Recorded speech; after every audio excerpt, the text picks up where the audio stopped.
வேலை வாய்ப்பு ஓகேங்களா? ஆனி மாதத்துல வேலை வாய்ப்பு எப்படி இருக்கும் மீன ராசியில? ஓகே. 6ஆம் இடத்துல வந்து கேது பகவான் கடந்த 1.25 வருஷம் பயணம் செஞ்சுட்டு இருக்காங்க. அதனால வந்து வேலையில சின்ன சின்ன இடையூறுகள், சங்கடங்கள் அப்படிங்கிற அமைப்பு வந்து தொடர்ச்சியா இருந்துகிட்டு இருக்கும். ஒரு ஜாப் சாட்டிஸ்ஃபேக்ஷனே இந்த மீன ராசியில பிறந்தவங்களுக்கு இருக்காது. வர அக்டோபர் மாசத்துக்கு பிறகு அதெல்லாம் சரியாயிரும். ஓகேங்களா? புதிய வேலை தேடுறவங்களுக்கு கொஞ்சம் வேலையில வந்து கொஞ்சம் சிரமமான அமைப்பு வந்து உண்டு. ஓகேங்களா? இந்த ஆனி மாதம் முடிஞ்சு கண்டிப்பாக கிடைக்கும். அடுத்தது 7ஆம் இடம்ங்கிறது வந்து கணவன் மனைவியை குறிக்கக்கூடியது. மீன ராசிக்கு 7ஆம் அதிபதி புதன் ஆட்சி பலம் பெற்றிருக்கிறாங்க. இந்த 7ஆம் இடத்தையே சனி பகவான் பார்வை வந்து உண்டு.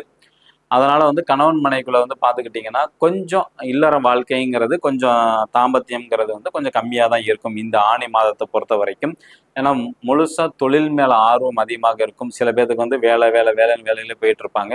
ஒரு சில இடங்கள்ல வந்து பார்த்தீங்கன்னா, கணவன் வந்து பொய் சொல்றதுக்கான வாய்ப்புகள் வந்து உண்டு. அத கொஞ்சம் பொய் சொன்னாலும் மாட்டிக்குவாங்க. கொஞ்சம் எச்சரிக்கையா இருக்கணும். ஏன்னா, சனி பகவான் பார்வை இருக்கு. அதனால பொய் சொன்னா மாட்டிக்குவீங்க. எச்சரிக்கை தேவை. இப்ப மீனராசியில பிறந்தவங்களுக்கு திருமண வயசுல உள்ளவங்களுக்கு திருமணம் நடக்குமா அப்படின்னு கேட்டீங்கன்னா, உங்களோட கேஸ்ட் நீங்க என்ன கேஸ்ட்ல இருக்கீங்களோ அதோட உட்பிரிவுல பார்த்தீங்கன்னா நிச்சயமாக நடந்துவிடும்.